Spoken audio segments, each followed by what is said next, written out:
दिल्ली के मुख्यमंत्री अरविंद केजरीवाल को ईडी की तरफ से तीसरा समन भेज दिया गया है। अरविंद केजरीवाल को 3 जनवरी को ईडी ने पेश होने को कहा है। तो बड़ी खबर और बड़ी अपडेट,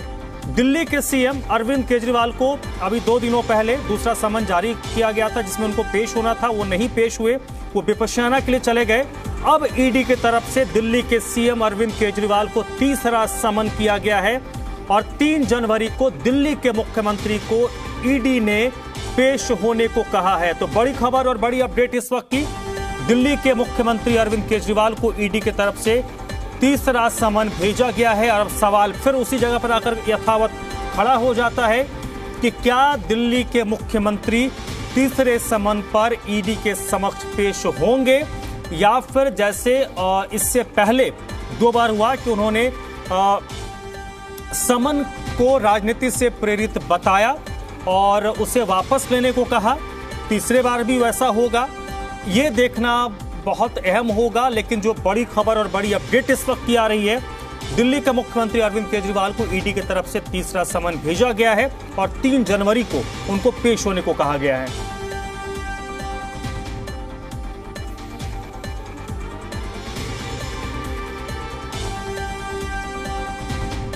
तो दिल्ली के मुख्यमंत्री अरविंद केजरीवाल इस वक्त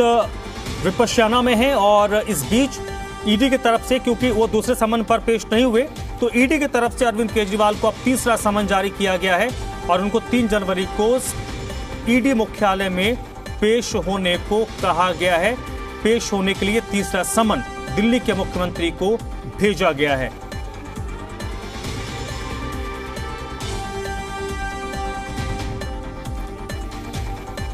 तो दिल्ली का ये आबकारी मामला, जो कथित तौर पर आबकारी घोटाला जिसको हम कह रहे हैं, उस मामले में आम आदमी पार्टी के कई नेताओं की गिरफ्तारी हो चुकी है और दिल्ली के सीएम को ईडी की तरफ से दूसरा समन, एक बार उनसे सीबीआई ने पूछताछ की है, ईडी ने उनको दो समन किया था, तीसरा समन है ये जिसमें उनको 3 जनवरी को पेश होने के लिए कहा गया है।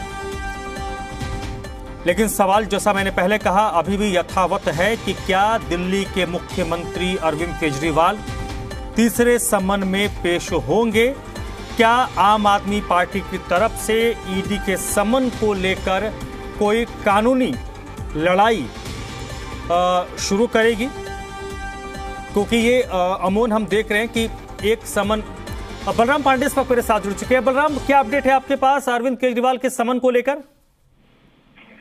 देखिए, आपको बता दें कि ईडी ने एक बार फिर दिल्ली के मुख्यमंत्री अरविंद केजरीवाल को समन जारी करके पूछताछ के लिए 3 जनवरी को बुलाया है। हालांकि अभी दिल्ली का मुख्यमंत्री अरविंद केजरीवाल विपश्यना पे हैं और ऐसे में जब वो लौट के आएंगे तब ही पता चल पाएगा कि वो ईडी के तीसरे समन पर पूछताछ में शामिल होंगे या फिर नहीं, क्योंकि लगातार ईडी के 2 समन पर उन्होंने ईडी को लिखित जवाब भेजा और कहा कि हमने आपसे बार बार इस बात को पूछने की कोशिश की है कि आखिरकार जो समन आप भेज रहे हैं वो किस हैसियत से हमें बुलाने के लिए भेज रहे हैं, क्योंकि और गवाह अगर भेज रहे हैं तो आप समन में बताइए, अगर उन्हें बतौर मुख्यमंत्री के रूप में बुला रहे हैं तो बताइए, अगर उन्हें आम आदमी पार्टी का राष्ट्रीय संयोजक मानकर बुला रहे हैं तो ये बताइए, कम से कम स्पष्ट करिए कि उन्हें किस आधार पर बुलाया जा रहा है और किस लिए बुलाया जा रहा है। उन्होंने केस से जुड़ी हुई जानकारी भी मांगी है, उस पर भी उन्हें जानकारी अभी नहीं मिली है, ऐसा कहना है आम आदमी पार्टी का। अब देखने वाली बात यह होगी कि तीसरे समन पर क्या दिल्ली के मुख्यमंत्री अरविंद केजरीवाल ईडी के सामने पेश होते हैं या फिर इसी तरह से समन और लेटर का खेल आगे जारी रहेगा। जी चलिए, बहुत बहुत शुक्रिया बलराम आपका इस जानकारी के लिए।